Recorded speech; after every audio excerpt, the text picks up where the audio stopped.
Bom,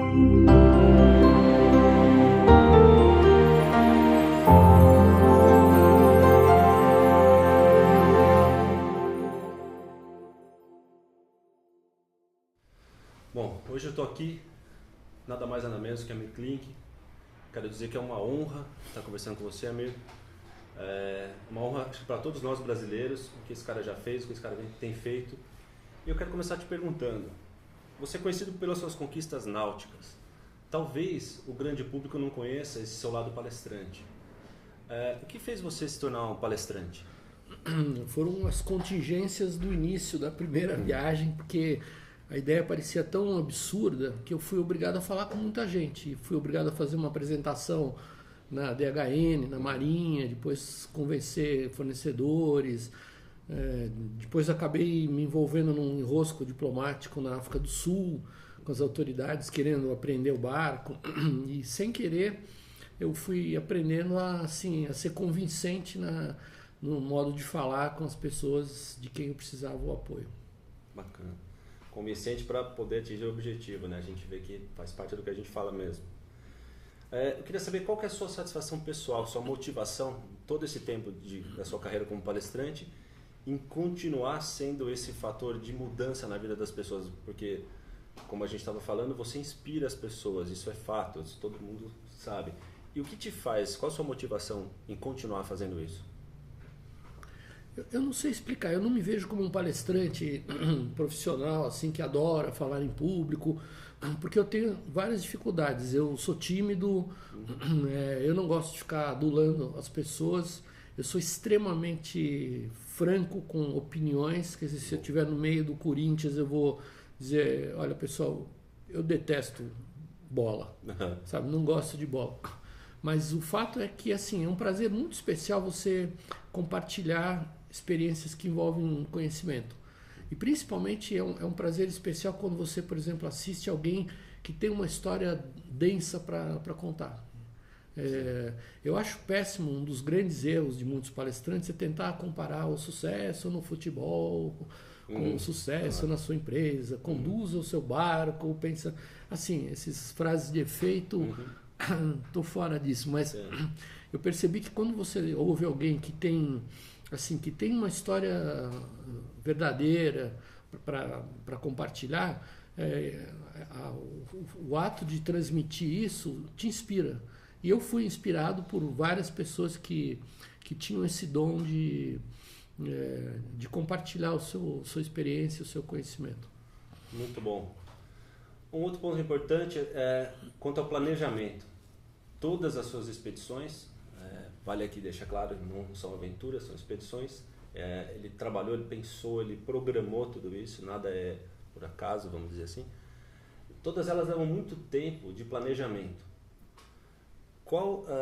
Quais as dicas que você poderia dar quanto ao planejamento para uma pessoa que quer se lançar como palestrante ou uma pessoa que quer passar sua mensagem, mudar a vida das pessoas? Qual a importância do planejamento?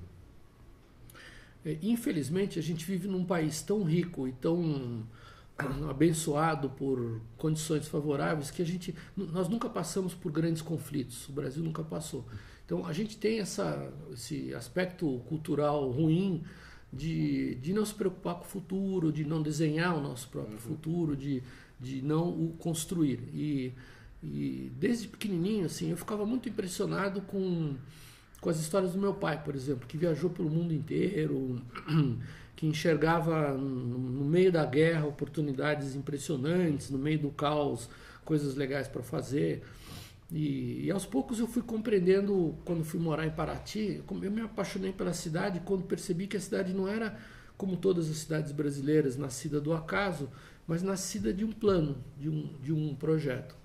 E na primeira viagem, que era uma viagem absurda, eu sempre achei completamente imbecil a ideia de remar de um continente até o outro. Eu remei a infância toda em Paraty, remei 6 anos na Universidade de São Paulo. Falei, o que pode levar uma anta a querer remar de um lado até o outro? Mas eu me apaixonei pela ideia que parecia absurda quando eu comecei a estudar os casos de fracasso no Atlântico Norte. Por que os 2 jornalistas desapareceram e o barco 2 anos depois chegou sozinho? no outro lado do Atlântico. E de repente eu percebi que mesmo que uma ideia pareça completamente inviável ou absurda, quando você se propõe a destrinchar um desafio complexo, identificar quais são os problemas envolvidos, resolver cada um desses problemas e construir uma conexão entre os problemas, de repente ideias muito complicadas ou impossíveis, complexas ou absurdas ficam viáveis. E aí você se encanta. Então eu passei por esse processo de encantamento e eu acho que hoje a grande saída para o nosso país é de fato a gente construir, a partir do nada nós vamos ter que construir a cultura do planejamento. A gente tem que identificar o que a gente quer de fato para o futuro. A gente quer crescer, a gente quer ser um país rico, a gente quer viver melhor. O que as grandes cidades querem ser? Grandes cidades, ou querem ser cidades mais felizes, ou mais prósperas, ou mais pujantes, ou com mais carros. E esse processo de planejar, eu acho que hoje ele é assim, absolutamente essencial para o nosso futuro. É interessante porque no mundo corporativo essa cultura ela vai sendo gradativamente construída e incorporada. Mas a verdade é que no mundo real, no mundo normal, a gente não se preocupa muito, nós não temos inverno rigoroso. E eu acho que as 40 e poucas viagens que eu fiz para a Antártica também foram ensinando isso. É lindo navegar na Antártica, é uma experiência inesquecível, muda a vida da gente para sempre. Mas você está mesmo por 2 semanas lá, você tem que ter na tua bagagem pelo menos 1 ano e meio de autonomia. Porque tem o risco de ficar preso e só sair no verão do ano seguinte. Então, quando você tem uma pressão muito grande no meio, eu navego, eu tenho mais de 200 mil milhas navegadas só em alta latitude, quer dizer, próximo da convergência antártica. E quando você está em alta latitude, não é que você torce para não pegar tempestade, você navega dentro das tempestades, quer dizer, o mau tempo faz parte do processo e faz bem, quer dizer, você tem que estar preparado. Então, dá medo, dá uma baita adrenalina. Por outro lado, eu sinto muita confiança quando eu estou descendo um vagalhão, depois de 2, 3 anos de preparação, eu sei até onde vão os materiais. Nós construímos o barco, nós testamos o material, nós carregamos de experiência, de experimentos antes, e aí o êxito é uma mera consequência desse processo. Nada é por acaso mesmo, ou seja, é tudo planejamento, você faz a sua meta, através de planejamento você chega lá. Agora eu quero até pedir permissão para mim, quero compartilhar, cheguei já a conversar isso com ele, o que ele fez para mim na minha vida, com 12 anos. Eu li esse livro, que está aqui, que por acaso é esse livro mesmo, de 85, foi assinado por ele em 85. E eu com 12 anos, estava lá em São Sebastião, onde minha família tem casa, e eu via ele e a Bela do outro lado. Eu tinha um caiaquinho, e eu falei, será que é possível? Será que dá para eu remar até do outro lado? Depois de eu ter lido esse livro, eu falei, se o cara veio da África até aqui, quem sou eu para não conseguir chegar do outro lado? E eu fiz uma expedição de criança, com planejamento, como vi no livro dele. Um pacotinho de bolacha, um squeeze com água, uma maçã, coloquei no caiaque, tinha um caiaquinho, e outro dia acordei 6 da manhã por causa do sol, aquelas coisas já pensando no clima e tal. Remei 2 horas e meia, 3 horas, quase não aguentei, mas cheguei do outro lado. E te agradeço aqui publicamente, que essa foi a minha primeira realização. Não faço expedições nem nada, mas assim, uma realização de criança que eu levo para a vida. E graças a esse livro, graças ao Amir Klink. Esse é o perigo da literatura e pode engendrar processos para mim foi ótimo, traumáticos. Te agradeço por isso, foi muito bacana. Enfim, foi uma coisa que marcou para mim positivamente e eu te agradeço aqui por isso. Queria saber também, queria pedir a dica do Amir Klink, ou as dicas do Amir Klink, para aquele palestrante em início de carreira, palestrante que já tem até algum sucesso, mas que quer dar um passo a mais na sua carreira. Que dicas o Amir palestrante daria para o nosso amigo palestrante? Puxa vida, eu não sei se eu sou a pessoa certa para dar dicas, porque assim, eu tinha tudo para não ser um palestrante. Eu falo baixo, eu não grito, eu não me mexo, não gesticulo, tem todo um código de atitudes de apresentação em público, sem segredos, não sei o quê. Eu faço quase que tudo ao contrário. E, no entanto, assim, eu percebo que no final de uma apresentação é muito interessante a reação das pessoas quando todo mundo levanta em pé.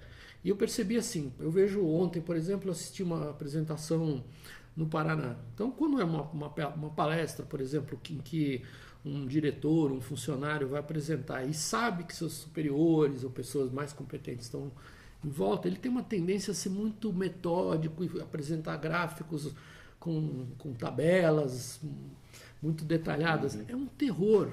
É um terror. Quando eu vejo uma presidente da República lendo um discurso, eu considero uma ofensa. Eu vou lá e leio melhor do que qualquer presidente. Eu quero saber a opinião. Então, um texto decorado, um diretor, um presidente da República que lê um texto escrito sem falar com o próprio coração, é uma coisa horrível. É horrível. Assim, eu tenho muita dificuldade de assistir alguém que vem com muita tabela ou que lê um texto.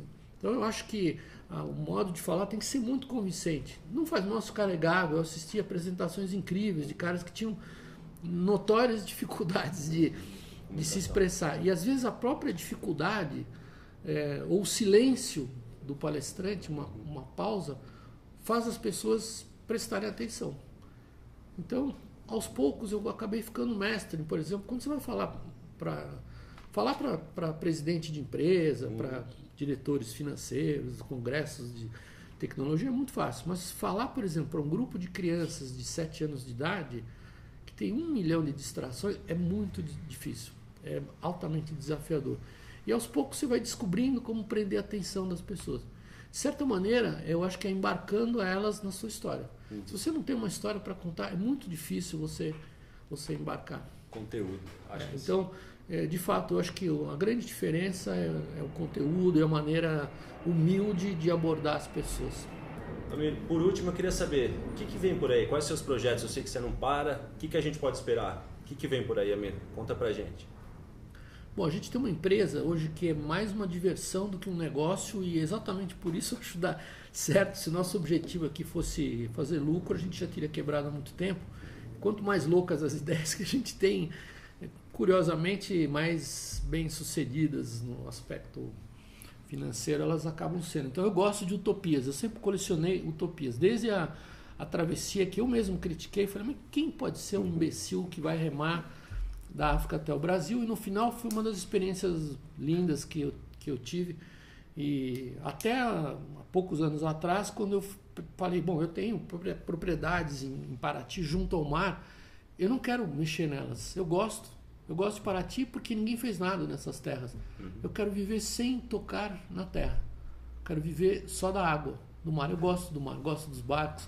E hoje a gente tem uma marina molhada, não temos um único barco em terra, nada em terra, e temos uma estrutura lá onde trabalham 600 pessoas felizes, ganhando muito bem, e estamos ampliando. Se a gente tivesse 1000 vagas novas hoje para oferecer, estamos tentando, temos espaço para isso. O processo de licenciamento é complexo, mas em pouco tempo a gente vai ter. A gente lota em poucos meses. Nos Estados Unidos, na Europa, para você preencher 1000 vagas numa operação de marina molhada, demoraria anos, talvez décadas. O Brasil tem uma deficiência grande. Então, a gente tem feito muitas coisas malucas, eu gosto de desenvolver barcos novos. A diferença das viagens que eu faço não é que eu viajo para a Antártica porque eu gosto de ir para lá ou de estar lá. Eu gosto da experiência de ir para um lugar que me atrai muito, com uma solução que a gente desenhou aqui, nessa mesa, que a gente construiu. Então é diferente. Nós somos hoje o único grupo que opera na Antártica há mais de 25 anos, que usa, não é que a gente usa embarcações próprias, a gente usa embarcações que a gente concebeu, construiu e que a gente opera. E eu, assim, conquistei o privilégio, há alguns anos, e eu espero fazer isso cada vez mais, de operar embarcações de terceiros. E em breve eu pretendo ser um cara de fato rico e não ter mais nada. Não quero mais nem ter carro, nem ter a minha casa, nem ter barco, porque eu acho que, assim, hoje para mim a comodidade máxima é você simplesmente solicitar o que você precisa. Preciso de um carro, aplicativo, chama o carro. Preciso de uma casa, eu troco a casa onde eu estou. E a gente tem feito isso com o mundo náutico. Então a gente administra uma frota de quase 400 barcos hoje e a gente tem condições de multiplicar esse número. É uma atividade extremamente gratificante e é um negócio virtuoso, onde a gente forma profissionais, a gente trabalha com inovação, a gente diminui o impacto ambiental nos locais, a gente, de certa maneira, fiscaliza outras intervenções, porque eu não quero que os nossos vizinhos cometam irregularidades, nem os nossos clientes. Então, entre si, eles vão se autorregulando. Olha, tem um barco que tem um vazamento, tem um evento climático que está gerando um problema, está havendo erosão. Então, são projetos que a gente vai colocando em prática aos poucos. Hoje, a gente está trabalhando no conceito das cidades flutuantes. Eu comecei a desenvolver flutuantes há uns anos atrás. A gente foi muito bem sucedido, a gente tem soluções melhores do que as soluções de referência no mundo hoje, Alemanha e Escandinávia, por 1/5 do preço. Então, o Brasil tem problemas culturais, você mencionou a falta de planejamento, ninguém faz manutenção preventiva em estruturas articuladas flutuantes. Desenvolvemos um sistema que não depende de manutenção e hoje a gente faz, por exemplo, casas, escritórios, podemos fazer escolas, hospitais flutuantes, postos de saúde. A gente está trabalhando nesse projeto também das embarcações anfíbias. A gente gosta de outras utopias, como ter um barco sem ter meios financeiros, por exemplo, embarcações muito mais eficientes e simples, que tenham capacidade de carga até 10, 12 vezes o seu próprio deslocamento. Então a gente está sempre inventando coisas. Comecei há uns anos essa brincadeira das geodésicas e eu acabei conhecendo os papas da matemática geodésica, da filosofia do Buckminster Fuller no mundo e reparei uma coisa interessante. Todos os deuses da matemática geodésica do Fuller, todos os grandes arquitetos que são fãs profundos dele, na verdade, na hora de executar suas obras, fazem porcaria. Eu falei, bom, a gente não gosta de fazer porcaria e também a gente não gosta de rasgar dinheiro. Claro. E não gostamos de ter patrocínios de empresas, BNDES, essas porcarias a gente não quer ter. Como fazer produtos mais bem feitos com menos recursos? E a gente tem encontrado soluções muito interessantes. E de repente o que é uma brincadeira, pelo simples foco que a gente coloca, acaba virando um negócio próspero. Então, eu faço as estruturas geodésicas gigantes hoje por pura diversão, e é um dos negócios mais rentáveis que a gente tem. Barato. Legal. Bom, você viu, ele citou algumas vezes utopia. Para você que está vendo esse vídeo, pensa o quão importante é isso. Utopia, a gente gosta muito daquela frase, sem saber que era impossível, foi lá e fez. Tá aí um cara que faz. Todo mundo falando que é impossível, várias coisas, não foi só essa travessia.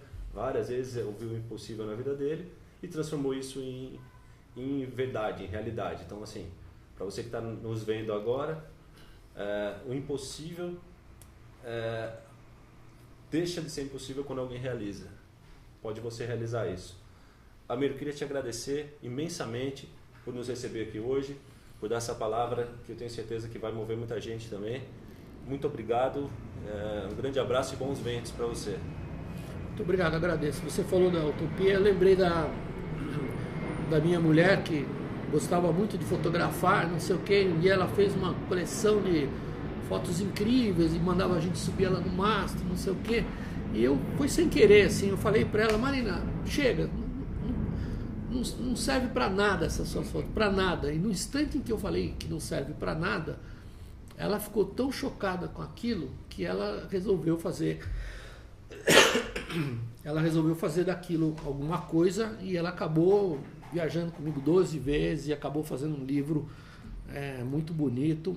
Com fotos lindas, diga-se de passagem. E ela falou, tudo começou, e ela, no prefácio do livro, não é no prefácio, na apresentação do livro, ela fala que tudo começou, porque quando ela me fez, eu falei, mas isso aí não presta para nada, não vai servir para nada, faz alguma coisa direito. E ela ficou muito... Então existe uma forma de estimular, às vezes, que não é exatamente... elogiando, mas provocando, até às vezes num sentido um pouco doloroso. Mas foi um prazer falar com você. Legal, obrigado. E a gente fica por aqui. Muito obrigado, gente.